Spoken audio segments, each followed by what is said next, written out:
말씀이 우리 각 가정에 이루어지도록 축복하여 주시옵소서. 예수 그리스도의 이름으로 기도합나이다. 아멘. 작성해 주시기 바랍니다. 오늘 본문을 통해서 내 지경을 넓혀라는 말씀을 드리고자 합니다. 이 야베스 기도는 네 가지로 말씀드릴 수도 있고 세 가지로 말씀을 드릴 수도 있는데 저는 그 세 가지 세대지를 좀 말씀을 드리면서 이 야베스 기도 중에 이 복의 복을 더해달라는 기도와 나의 지경을 넓혀달라는 기도와 그러고 나에게 환난을 벗어나 근심이 없게 해달라는 기도 세 가지가 있습니다. 이 야베스 혹시 야베스 대부분 기억하실 것인데 야베스라는 이름을 모르는 분도 없지 않아 있을 것입니다. 이 야베스의 기도를 쓴 저자 브루스 울킨슨이라고 하는 분이 있는데 물론 이 책이 나온 지는 좀 오래됐지만은 이분이 이 달라스에서 한 9,000명의 성도들에게 야베스가 누린 복에 대해서 설교를 했습니다. 설교를 한 후에 점심 식사를 마친 후 한 사람이 다가와서 말했습니다.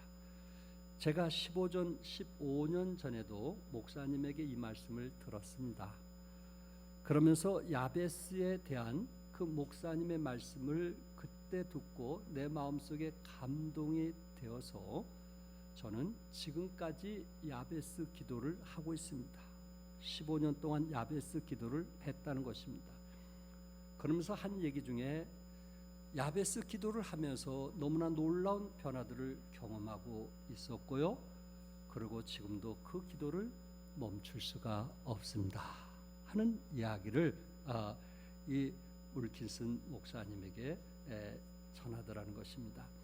그러니까 또 식탁 반대편에서 한 사람이 저도 10년 동안 야베스의 짧은 기도를 하면서 이분처럼 저도 놀라운 변화와 축복을 받고 있습니다. 그래서 이 야베스의 기도를 한 번도 하루에 빠지지 않고 계속 기도했습니다 하는 이야기입니다. 그랬더니 또 그 옆에 앉아있던 또 한 사람은 인디애나폴리스에서 온 심장 전문 의사인데 이 전문 의사께서 그 목사님에게 이런 말씀을 하는 겁니다. 저는 5년 동안 야베스 기도를 해왔습니다. 제 삶에 놀라운 변화가 있습니다 라는 고백을 하더라는 것입니다. 야베스 기도. 야베스 기도가 뭔 것 같아요? 야베스 기도. 야베스 기도가 뭐길래 이렇게 많은 사람들이 그 야베스 기도를 통해서 이렇게 축복을 받았다고 말하고 있는가? 특별히 이 책의 저자는 이렇게 말을 했어요. 저는 제가 살아온 세월의 반 이상을 야베스처럼 기도하고 있습니다. 예수님의 기도는 익히 알았지만은 누구의 기도에 지금? 야베스의 기도. 야베스 기억하시나요? 야베스 기도를 기억하시나요?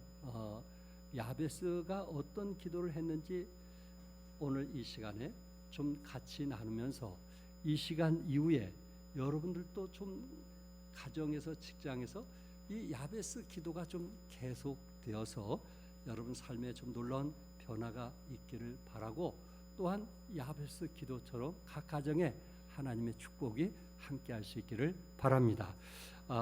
오늘 본문을 통해서 좀 같이 몇 가지 나누고 싶은 것은 야베스는 형제들보다 존귀한 자가 되었다고 말씀을 했습니다. 역대상 4장 9절에 보니까 야베스는 그 형제보다 귀중한 자라. 여러분이 보신 성경에서는 귀중한 자라고 했고 전에 우리가 읽었던 개역 한글에서는 존귀한 자라 이렇게 표현을 했습니다. 사실 야베스는 두고아 지역에 정착한 고수의 아들 야베스에 대한 이야기를 지금 말씀하고 있는데 그는 형제보다 귀중한 자요 존귀한 자라 이렇게 말씀을 하는 것입니다. 여러분 귀중하다, 존귀하다. 보통 우리가 존귀하다는 말을 쓸 때는 재산이 많은 부유한 재산가나 높은 사회적 지혜를 가지고 강한 영향력을 행사하며 인격적으로 훌륭해서 존경받는 사회 지도층들을 우리는 존귀한 자라 그렇게 말을 하고요. 때로 이 존귀하다고 할 때는 죽은 후에도 그 이름이 영원히 남게 되는 사람을 존귀한 자라 이렇게 말들을 합니다. 유대 전승에 의하면 야베스는 당대의 유명한 율법 학자였고 그가 죽은 후 서기관들이 살던 마을에 야베스라고 하는 이름이 붙여 기념을 하였다고 합니다. 그러면 오늘 이 시간에 이 귀중한 야베스, 존귀한 야베스를 제가 말하려고 하는 것이 아니고 야베스는 그러면 이렇게 귀중한 존귀한 자가 될 수밖에 없었던 이유가 무엇인가 그것을 말씀을 드리려고 하는 겁니다. 왜 야베스가 존귀한 자라고 형제들 가운데 존귀한 자라고 이렇게 성경은 표현을 했을까 하는 말씀입니다. 여러분 야베스는 성경 전체에서 이 4장 오늘 읽었던 9절과 10절 두 구절에만 야베스라는 사람이 기록이 되어 있습니다. 그런데 이 야베스란 역대상 여러분들 읽다 보면 1장부터 9장까지 계속 족보가 나오는 거예요. 계속. 그래서 계속 족보가 나오는데 아담부터 포로 기한에 이르기까지 그 이름들이 500여 명의 이름이 나오는 거예요. 계속 500여 명. 그래서 누가 누굴 낳고 누가 누굴 낳고 하면서 500여 이름이 1장부터 9장까지 기록이 되어 있기 때문에 이 말씀을 읽는다는 게 쉬운 것이 아닙니다. 그러면 이 500여 명 중에 여러분들이 기억되는 사람이 있을 거예요. 여기에 뭐 다윗도 나왔으니까 여러분들이 잘 아시고 누호보암도 아시고 이렇게 쭉 읽다 보면 몇 사람을 아는데 그 500여 명을 다 기억할 수는 없다는 거예요. 그런데 그 중에 1장부터 9장까지 그 하나님 말씀이 족보에 대해서 기록을 하면서 야베스에 대해서는 그래도 이 두 절을 기억하면서 좀 길게 야베스에 대해서 설명을 했다는 말씀입니다. 그러니까 다시 말해서 이거는 야베스가 존귀함을 받게 된 그 이유를 물론 설명하는 의도도 있겠지만은 여기서 우리에게 주고자 하는 뭔가 교훈이 있지 않겠느냐 하는 말씀을 제가 드리고 싶은 것입니다. 그러면 야베스는 어떤 사람인가? 오늘 성경을 좀 근거로서 보면은 그는 불우하게 태어난 사람입니다. 생각 외로 존귀하게 받을 만큼 좋은 가정에서 태어난 게 아니고 야베스라고 하는 사람은 이제 그 불우한 가정에서 태어났다는 것입니다. 어머니에게는 아들들이 많이 있었어요. 그런데 야베스라고 하는 자식을 낳게 되었을 때 아버지가 이스라엘은 보통 이름을 지어주는데 어머니가 이름을 지어준 거예요. 그러니까 어머니가 그 자식을 낳을 때 아버지 없이 자식을 낳는 그러한 어려움이 있었다라고 하는 것을 성경은 말해주고 있습니다. 여러분 야베스라는 말 뜻이 그 이름 뜻이 고통이라는 이름이거든요. 고통. 그가 야베스 하면 고통이라면 야 고통아 어디 갔냐? 고통아 밥 먹었냐? 고통아 오늘 뭐 어려운 일이 없었냐? 그 야베스 이름 부를 때마다 뭐라고 부른 거예요? 고통이라고 부르는 거예요. 그 말은 사실 누구나 듣고 싶지 않는 얘기인데 고통이라는 말을 붙이더란 말이에요. 그래서 이 고통이 될 수밖에 없었던 그 세 가지 이유에 대해서 말씀하고 있는데 첫째는 이 가난했다라는 얘기예요. 가난의 어려움이 있었다. 그러니까 야베스라는 이름은 고통이라는 뜻도 있지만은 가난이라는 뜻도 거기에 포함이 되었거든요. 두 번째는 이 야베스를 낳을 때 난산의 어려움이 있었다는 거예요. 여기 야베스 어머니가 성경에 뭐라고 말씀해? 내가 수고로이 낳았다. 뭐 자식 낳을 때 수고로이 낳지 않는 사람이 어디 있겠어요? 그런데 이 어머니께서 다른 자식을 낳을 때는 그런 표현을 안 했는데 꼭 야베스를 낳을 때는 내가 수고로이 너를 낳았기 때문에 네 이름을 고통이라는 이름을 지어주었다는 이야기예요. 그러니까 그 상황이 가난했고 얼마나 힘들었던가 그 환경을 여기서 말해주고 있습니다. 세 번째는 유복자라는 거예요. 유복자. 왜냐하면은 아버지가 이름을 지어줘야 되는데 그 어미가 이름하여 야베스라 하였으니 어머니가 이름을 지어준 유복자예요. 아이를 임신할 때 아버지가 그녀를 버렸다든지 혹시 세상을 떠났다든지 어쨌든 아버지 없이 어머니 혼자서 이 자식을 낳는 그러한 어려운, 어떻게 보면 불행한, 어떻게 보면 정말 악한 조건에서 이 자식이 태어났다는 것입니다. 그래서 그 어머니께서 아무리 생각해봐도 이 자식의 이름을 지어줘야 되는데 그 이름을 고통이라는 이름으로 지어 주었던 것입니다. 여러분, 이 이름을 보면은 그 사람의 인생을 우리가 알 수 있잖아요. 한 예로 야곱은 움켜진다는 뜻이거든요. 야곱은 모을 줄만 알지 필 줄 모르는 사람이었습니다. 그것이 야곱이라고 하는 이름의 뜻입니다. 그러나 그가 약복강 강에서 하나님과 씨름하면서 그의 이름이 뭐가 됐어요? 이스라엘. 그때부터 피게 된 거예요. 그러니까 그 야곱이라고 하는 그 이름의 뜻이 뜻을 통해서 그 야곱이 어떻게 살았는가 움켜진다.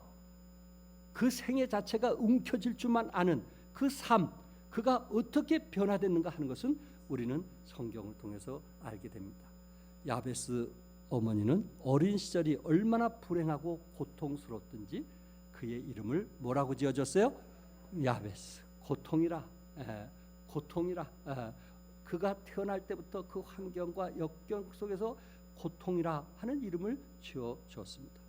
저와 여러분들도 어렸을 때 이름 때문에 친구들이 얼레리 꼴레리 하며 놀림을 받던 그런 경험 있지 않나요? 이런 일이 있을 때 조금 성장하면서 화가 나서 그 친구들과 실랑이를 벌일 때도 있었습니다. 이처럼 야베스도 어릴 때부터 고통하 하고 놀림 그 주위에서 놀리는 그런 일이 왜 없겠어요? 친구들에게 또한 랍비들에게 또한 학교에서 그런 놀림감을 받으면서 그가 마음에 어릴 때부터 상처와 아픔이 얼마나 심했겠는가 하는 것을 우리가 생각해 볼 수가 있습니다.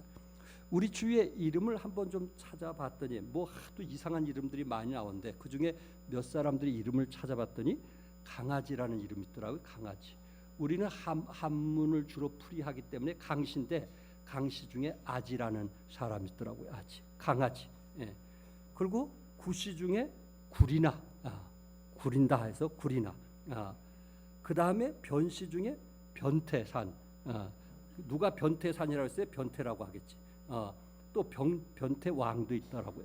엄시 중에 어머나. 또 임시 중에 임신중. 이 사람은 365일 임신 중이에요. 그 다음에 피시 중에 피바다. 우시 중에 우동국. 이시 중에 이응애. 참 이런 사람들이 평생 한문 때문에 어쩔 수 없이 그렇게 이름을 지었다고 할 수 있지만 그 이름 때문에 얼마나 주위에 있는 아이들에게 친구들에게 놀림감이 되었을까. 그 어릴 때 우리가 알잖아요. 격려하고 세워줘야 되는데 어릴 때 이런 놀림감이 되었을 때 참 그 상처를 딛고 이긴다고 하는 것은 오히려 격려받고 자란 아이들보다 10배 이상 힘들게 살아가게 되거든요. 그런데 이 야베스가 이 고통이라는 그 이름을 가지면서도 그 어렵고 힘든 어린 시절을 지났으면서도 그런 상처와 아픔 속에서 살았으면서도 말년에 하나님께서 그를 높이 드셔서 존귀한 자라. 어떻게 이런 상처와 아픔을 가질 수밖에 없는 사람이 성장하면서 존귀한 자로 바뀌어질 수 있겠는가? 야곱이 이스라엘로 바뀌어졌던 것처럼 이 야베스라고 하는 사람이 결국은 이제 존귀한 자로 바뀌게 되었는데 그 존귀한 자로 바뀌게 된 것은 야베스가 평생 붙들고 하나님께 기도했던 것이 있는데 그것이 뭐냐? 오늘 말씀. 주께서 내게 복을 주시거든 나의 지역을 넓히시고 주의 손으로 나를 도우사 나로 환난을 벗어나 내게 근심이 없게 하옵소서 하였더니 하나님이 그가 구하는 것을 허락하셨더라. 그가 구하는 것을 뭐 하셨더라고요? 허락하셨더라. 그래서 오늘 제 마음엔 어떤 마음으로 왔냐면은 우리 사랑하는 식구들이 좀 야베스 기도를 통해서 하나님이 허락하심이 이루어지기를 바랍니다. 우물 파는 이삭처럼 여러분 삶의 현장 속에서 야베스의 기도를 통해서 정말 이루어지는 하나님이 허락하시는 그 축복이 올해 안에 있기를 주님의 이름으로 축복합니다. 하나님께서 야베스의 기도를 칭찬하기 위해서 결코 기록된 것은 아닐 것입니다. 야베스를 통해서 우리에게 주는 뭐가 교훈이 있기를 원했던 것입니다. 또한 우리들이 야베스와 같은 기도를 통해서 좀 이런 축복을 받고 살았으면 하는 마음일 것입니다. 야베스처럼 고통아 엄마가 그 잘못 이름을 지어줬다든지 아버지가 잘못 이름을 지어줘가지고 고통하면서 친구들 만나면서 그 놀림감이 되었던 그 우리들의 비록 이름이었지만은 그 고통을 딛고 예수님을 만난 후에 우리의 삶에 좀 변화된 그런 모습이 되어진다면은 얼마나 좋을까 하는 것입니다. 바다에 조개의 종류, 조개라고 하는 종류가 있는데 10만 3천 종류가 있다고 그래요. 10만 3천. 야, 그 조개의 종류가 10만 3천이니 어마어마한 거죠. 그런데 진주를 만든 조개는 1,300 종류라고 그래요. 그가 10만 3천에서 1% 정도에 불과하다는 말입니다. 그들은 모래를 씹어가지고 그것을 씹으면서 아픔과 고통을 참고 견디고 이겨서 결국 그 안에서 영롱한 진주와 같은 걸작품의 인생을 살아가는 사람들이 있을 수 있다라는 것을 우리에게 말씀해주고 있습니다. 그러므로 사랑하는 성도 여러분, 여러분과 나는 다른 사람보다 더 상처받는 가정에서 자랄 수 있고 또한 정말 우리가 원치 않는 그런 환경 속에서 성장할 수도 있겠지만 그러나 이 고통 가운데서도 존귀한 자로 변화될 수 있다 없다? 있다. 그 말씀을 제가 드리고자 하는 것입니다. 우리는 존귀한 사람들입니다. 예수님께서 베푸신 은혜로 구원받은 하나님의 자녀가 되었기 때문에 우리는 존귀한 사람들입니다. 죄인에서 의인이 되었기 때문에 이보다 더 좋은 이름이 어디 있겠습니까? 우리들의 이름은 성도, 우리들의 이름은 그리스도인인 것을 믿으시기 바랍니다. 그래서 어떤 고통도 여러분과 나는 주님의 이름으로 딛고 일어나서 승리하는 모습을 보여줄 수 있기를 바랍니다. 두 번째, 야베스는 하나님께 복의 복을 달라고 했습니다. 4장 10절에 주께서 내게 무엇을 더하사? 복의 복을 더하사. 이렇게 하나님께 기도했다는 것입니다.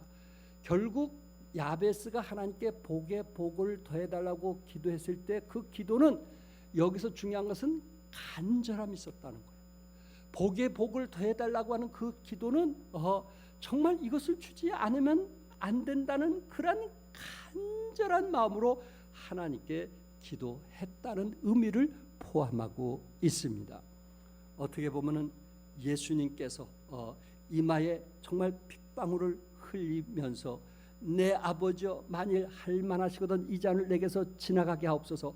그러나 나의 원대로 마옵시고 아버지의 원대로 하옵소서 하면서 이 생명과 관계되는 그 간절한 기도처럼 야베스가 하나님께 그 축복의 기도를 하게 됐을 때는 이런 간절한 기도를 하나님께 했다는 말씀입니다.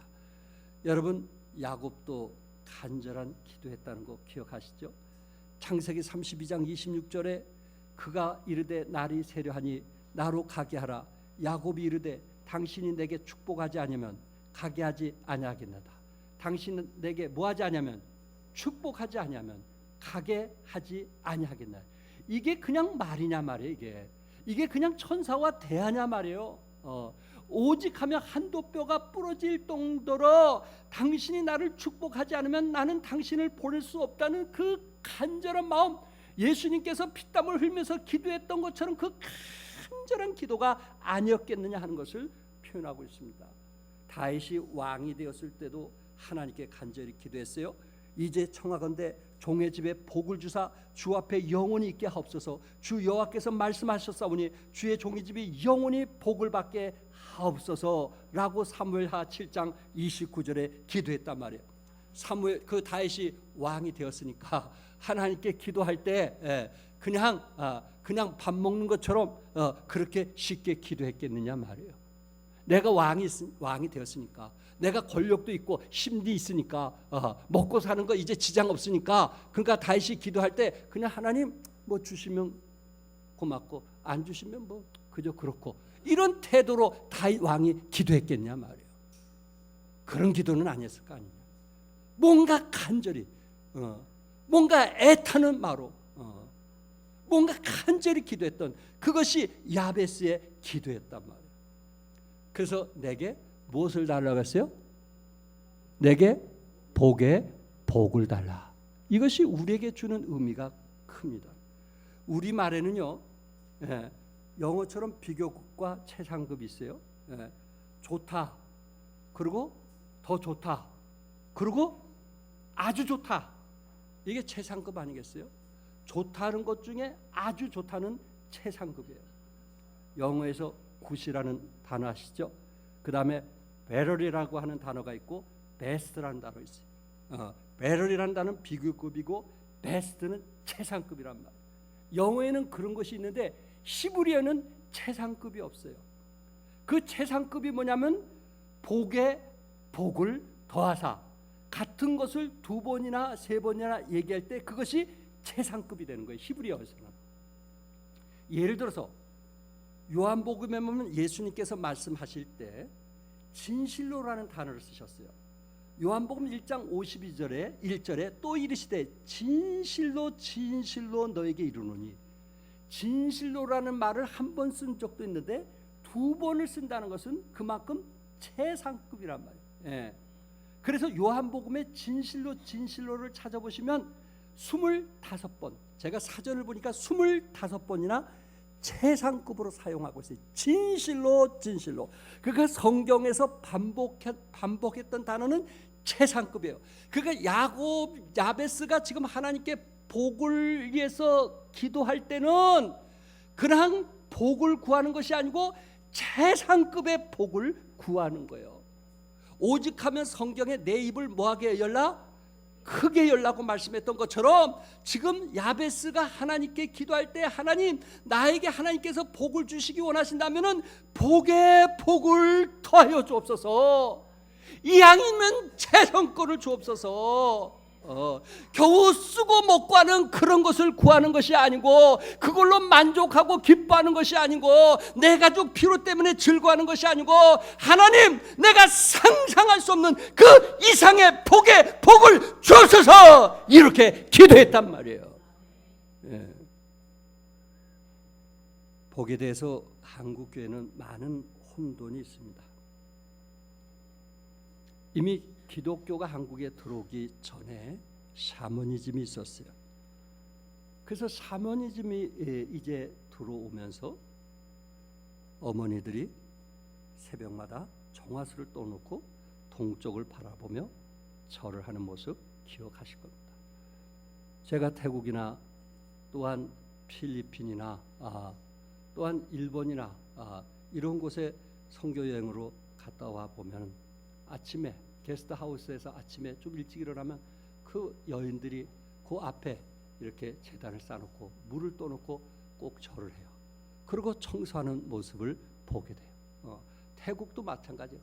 큰 호텔이 있으면 그 호텔 앞에 제단을 쌓아가지고 반드시 먼저 물을 떠놓고 정화수를 떠놓고 동쪽을 바라보고 절을 한 후에 하루를 시작하는 그런 모습을 저는 보게 되었습니다. 그러니까 이 샤머니즘의 특징이 뭐냐면은 어떻게 보면 그들의 복의 핵심은 인위적이요, 인간적이요, 이기적이라고 말씀을 드릴 수 있습니다. 그러니까 샤머니즘의 복은 뭐냐면은 자기 때에, 자기가 원할 때에 이루어져야 되는 거예요. 예? 여러분과 내가 내 때에 이루어지지 않아 가지고 마음에 낙심하고 실망하면 그것은 샤머니즘의 신앙이에요. 그걸 갖고 기독교 신앙이라고 말할 수는 없어요. 샤머니즘 신앙이에요. 그럼 기독교 신앙은 뭐예요? 기독교에서 말하는 복은 뭐예요? 샤머니즘과 다른 것이 있는데 기독교에서 말하는 복은 뭐냐면은 내가 필요한 때가 아니고 우리 하나님이 필요할 때에 응답해 주시고 역사해 주시고 인도해 주시는 거예요. 이게 샤머니즘과 기독교의 차이점이에요. 예수님께서는 내 뜻대로 마옵시고 누구 뜻대로? 아버지 뜻대로. 우리의 기도는 누구의 뜻을 구할 수 있어야 돼요? 아버지의 뜻을 구할 수 있어야 돼요. 하나님께서 나를 필요할 때 도와주옵소서. 하나님께서 나를 필요할 때 이 문제가 해결되게 하여 주옵소서 하고 기다리고 인내하는, 그게 우리의 믿음이요, 우리의 신앙이에요. 그 안에서 우리는 성장하고 그 안에서 감사하는 거예요. 그러니까 샤머니즘은 자기 때에 그들이 받을 수도 있지만은 저들은 그거에 대해서 감사할 줄 모르는 거예요. 근데 기독교인들은 하나님께서 하나님 원하실 때 우리에게 주면 그것은 반드시 우리는 감사의 표현이 되어져야 되는 거예요. 아멘? 표현이 되어져야 되는 거예요. 이게 인위적이 아니기 때문에, 이게 나의 유익보다도 하나님의 영광을 위한 삶이기 때문에 반드시 우리는, 여러분과 내가 하나님께 구해서 하나님께서 나에게 어떤 시기에 이루어주고 축복해 주신다면 우리는 반드시 그것을 물질이나 뭘로 감사 표현을 하시기 바랍니다. 믿으시면 아멘 하세요. 이게 기독교 신앙이에요. 그런데 그렇게 강구하고 나서 입 딱 다시는 사람, 이게 샤머니즘 신앙이에요. 이걸 믿음이라고 말할 수가 없어요. 샤머니즘 신앙. 이거는 기독교 신앙이 아니에요. 여러분, 그런데 하나님께서 아버지 뜻대로 구하면 우리가 전혀 예상하지 못했던 방법으로, 아니 우리가 성견이나 예견하지 못했던 방법으로 하나님께서는 그 이상으로 채워주신 하나님 것을 믿으시기 바랍니다. 하나님은 여러분과 나를 채워주시기를 원하시는 거예요. 어느 때 이게 중요한 거예요. 내가 어느 때 하나님이 나를 채워주시는가, 이게 중요한 것인데, 내가 좀 의롭게 살고 내가 좀 죄를 짓지 않고 내가 열심히 믿음으로 살고 꼭 그렇게만 돼야 되는가? 여러분, 제가 한 이야기를 말씀드릴게요. 로마서 5장 8절에 다 같이 한번 읽어봅시다. 시작. 우리가 아직 죄인 되었을 때 그리스도께서 우리를 위하여 죽으심으로 하나님께서 우리에 대한 자기의 사랑을 확증하셨느니라. 믿으시면 아멘 하세요. 여러분과 내가 이미 죄인 되었을 때 하나님께서 2000년 전에 십자가를 통해서 우리 죄를 위해서 돌아가신 거 아니겠어요? 우리가 죄인 되었을 때, 우리가 허물이 많았을 때, 우리가 하나님으로부터 등지면서 하나님이 기뻐하지 않는 삶을 살았을 때, 우리가 지옥으로 향해서 갈 수밖에 없는 더럽고 추하고 악한 존재였을 때 하나님께서 예수님을 이 땅에 보내주셔서 우리 죄를 용서해주고 사랑했단 말이에요. 이것이 예수님의 사랑이에요. 아멘? 죄인 되었을 때 보여준 것이 예수님의 사랑이에요. 그렇다면 하나님께서 우리에게 주고자 하는 복이 뭐냐 말이에요. 우리가 의인 되었을 때 주었을까요? 예수 믿고 구원받았으니까 우리가 의롭게 살고 거룩하게 살았으니까 주었을까요? 그렇다면 더 좋겠죠. 그러나 여기서 중요한 교훈은 무엇이냐면, 비록 우리가 부족하고 비록 우리가 연약하고 비록 우리가 욕심을 가지고 살았다 할지라도 주님 저에게 복의 복을 더하여 주옵소서라고 기도했을 때 하나님께서 우리에게 생각 이상으로 축복해 주신 것이 하나님의 은혜라고. 이게 하나님의 은혜 아니겠어요? 이런 사람만 축복해 주고 저런 사람 축복해 주지 않는, 하나님이 그렇게 저울질 하시는 그런 분이 아니고, 예수 믿고 구원받은 성도라면 하나님의 자녀요, 하늘의 시민권을 있는 사람이기 때문에 비록 이 땅에 살면서 연약하고 부족하고 나약한 부분이 있다 할지라도 그들이 어떤 기도를 하던 우리 하나님은 일단 들어주고 그들에게 복의 복을 더해 주려고 기다리고 있는 거예요. 여러분, 우리가 하나님께 복을 받되 야베스처럼 무슨 복을 받자? 최상급의 복을 받자. 아멘. 무슨 복? 최상급의 복을 받자. 복의 복을 더하사 피로에 채워진 것만 안주하지 말고 상상조차 할 수 없는, 우리의 생각으로는 도저히 이해할 수 없는 그런 하나님께서 정말 우리의 머리로서는 계산할 수 없는데 하나님께서 이모저모로 나를 축복해 준 것을 체험할 수 있는 것이 기독교의 신앙이요 믿음이 아니겠느냐 말이에요. 그런 신앙 아니겠어요? 그런 믿음? 우리 하나님이 어떤 분이에요? 찬양에서도 성가대에서도 부활하신 예수님 아니냐 말이에요. 죽은 자들 가운데서 살리신 분이 아니겠느냐 말이에요. 그런데 우리를 복 주신데 시시하게 복 주겠느냐 말이에요. 하나님 복의 복을 더하여 주옵소서. 내 입을 크게 열어 싸우니 하나님 나에게 복의 복을 더하여 주옵소서. 이렇게 야베스처럼 날마다 기도하게 됐을 때 하나님께서 그의 기도를 응답하시고 그를 존귀하게 여기셨다고 말씀했어요.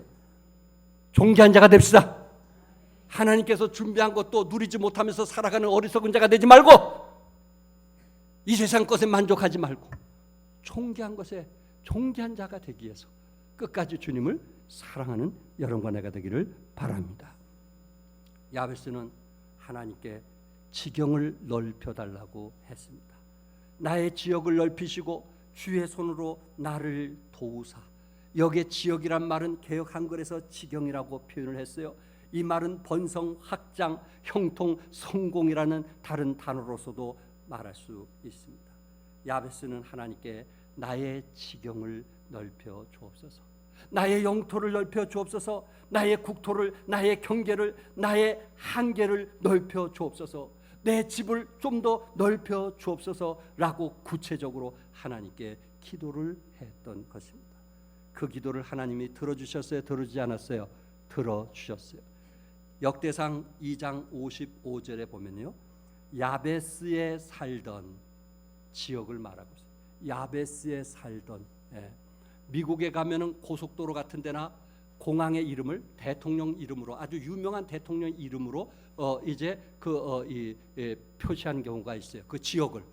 이처럼 지금 야베스가 사는 그 도시에 야베스가 존귀한 자가 돼가지고 그 도시의 이름을 누구 이름으로 줘줬어요? 야베스 이름으로 줘줬어요. 그러니까 하나님께서 그의 지역을 넓혔다는 거예요? 넓히지 아니했다는 거예요? 넓혔다는 거예요. 좀 믿으시면 아멘 하세요.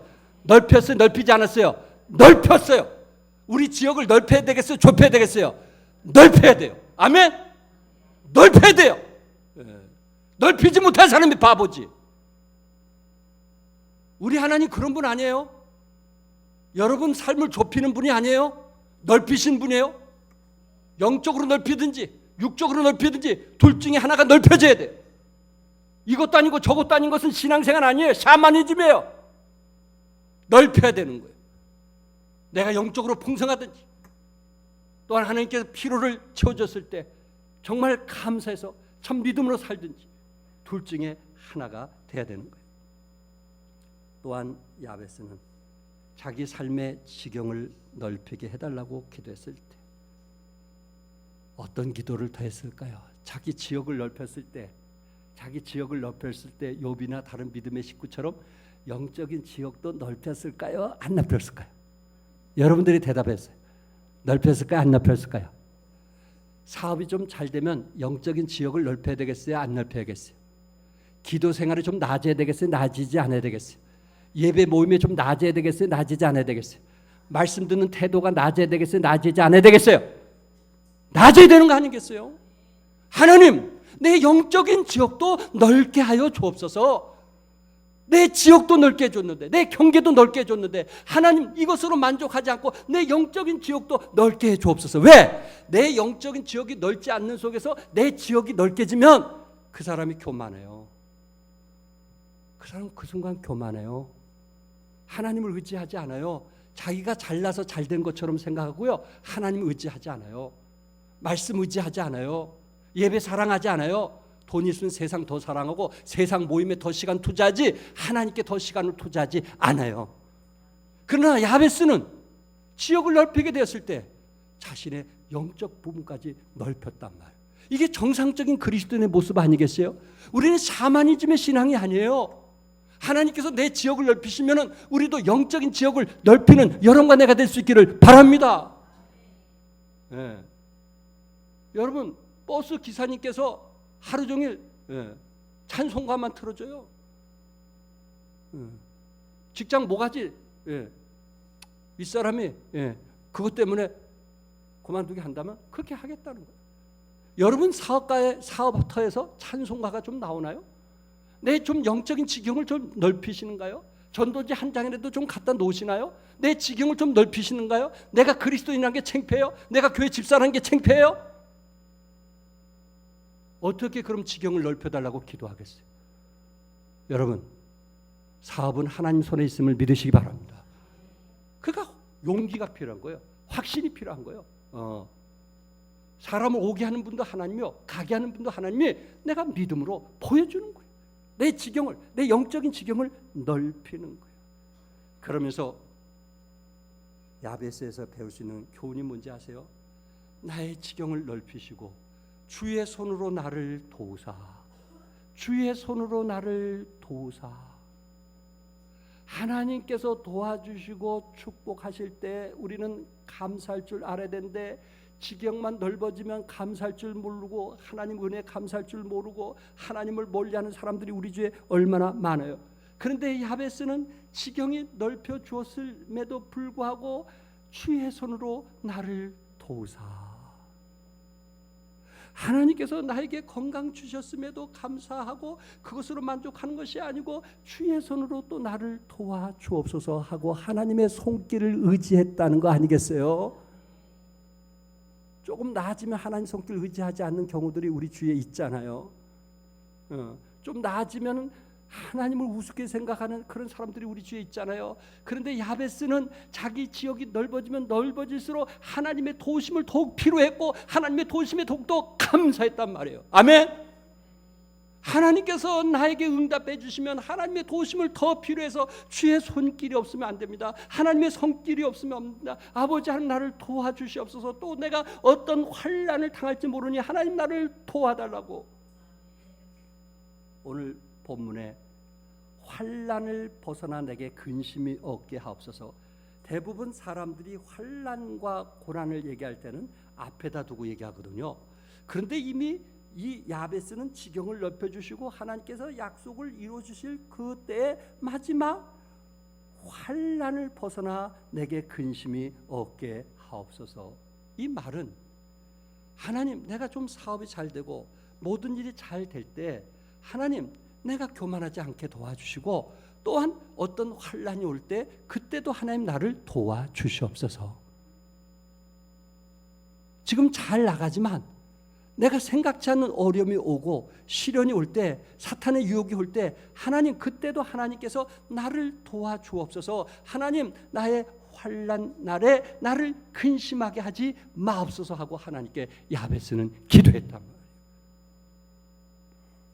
많은 사람들이 승리한 후에 수렁에 빠지는 경우들이 많이 있습니다. 산에 오르는 사람들의 얘기를 들어보면 산을 좋아하는 사람은 반드시 오르는 것보다 내려올 때가 더 위험하다는 얘기를 많이 합니다. 왜냐하면 그 순간 자만심에 빠지게 되었고 또한 자기가 원하는 것이 이루어졌다는 그런 마음이 긴장하지 않고 해져 가지고 내려올 때 사고율이 더 오를 때보다 많다는 것입니다. 우리는 어느 때 위험한지 아시죠? 하나님 나를 기도 응답해 주실 때 위험한 거 아시기 바랍니다. 그때 우리는 환난 중에 하나님 나를 도와주옵소서, 주님 없이는 살 수 없습니다라는 고백이 우리에게 필요하지 않을까요? 하나님께서 나에게 이모저모로 필요를 채워주셨는데 아버지 하나님, 이제 또한 내가 다음에 이런 어려움이 있을 때도 하나님 저를 도와주시옵소서. 예수님께서도 시험에 들지 않게 깨어 뭐하라 했어요? 기도하라. 시험에 들지 않게 깨어 기도하라 라고 말씀했어요. 여러분이 잘 아신 대로 다윗은 승리한 후에 정욕적인 유혹이 찾아오지 않았나요? 엘리야도 거짓 선지자 850대 1로 승리한 후에 하나님께 나 죽여달라고 졸라대지 않았나요? 승리했을 때, 지경을 넓혀졌을 때 우리는 하나님께 감사하고 믿음으로 물질을 드립시다. 근데 입 딱 다무는 거예요. 딱 다무는 거예요. 그때부터 우리에겐 더 많은 고통과 아픔이 있다는 것을 기억하셔야 돼요. 또한 우리가 환난을 당할 때 하나님의 도우심이 필요합니다. 하나님 도와주시옵소서. 우리는 시험에 들지 않게 기도하는 여러분과 내가 됩시다. 아멘. 못에 들지 않도록 시험에 들지 않도록. 이게 야베스의 기도예요. 이게 놀라운 기도 아닙니까? 하나님께서 그 야베스의 아름다운 기도를 아시고, 그가 어렸을 때 상처와 아픔에서 성장했고, 그가 어린 시절에 그 고통과 아픔으로서 정상적으로 성장할 수 없겠지만은, 그는 하나님께 이런 기도를 통해서 하나님께서 그의 기도를 응답해 주셨다고 말씀했어요. 다윗 왕은 그가 왕이 되었을 때 시편 34편 6절에서 이 공관자가 부르짖음에 여호와께서 들으시고 그 모든 환난에서 구원하셨도다. 공관자가 부르짖음에 다윗 왕은 그가 왕에 오르실지라도 그는 겸손한 마음으로 하나님의 성전을 사랑했고 하나님께 무릎을 조아리며 기도했던 사람이 누구였어요? 다윗이었어요. 비록 그는 죄를 범했지만은 그가 하나님에 대해서 그 갈망, 그가 하나님을 의지하는 그 마음은 저보다 훨씬 앞서가는 사람이었어요. 시편 46편 1절에 하나님은 우리의 피난처시요 힘이시니 환난 중에 만날 큰 도움이시라. 환난 중에 만날 큰 무엇이라고요? 도움이시라. 따라서 해봅시다. 하나님이 그가 구하는 것을 허락하셨도다. 믿으시면 아멘 하세요. 우리도 내가 모든 일이 잘 되었을 때, 하나님께서 나를 불쌍히 여겨주셔서 기도응답 받게 됐을 때 더욱 겸손합시다. 더 겸손합시다. 조진에 더 충성합시다. 하나님께서 내게 베푸신 은혜라고 믿고 더 충성합시다. 그럴 때 때로 우리가 생각지 못한 환난이 왔을 때 하나님은 우리를 도와주시고 또한 여러분과 나의 삶 속에 구하는 것을 반드시 허락하시는 하나님이시기 때문에 이 지경 넓힌 것으로 만족하지 말고 더 큰 지경을 기대할 수 있길 바라고, 영적인 더 큰 지경을 기대하면서 믿음으로 승리하는 여러분과 내가 되길 주님의 이름으로 축복합니다. 기도하겠습니다.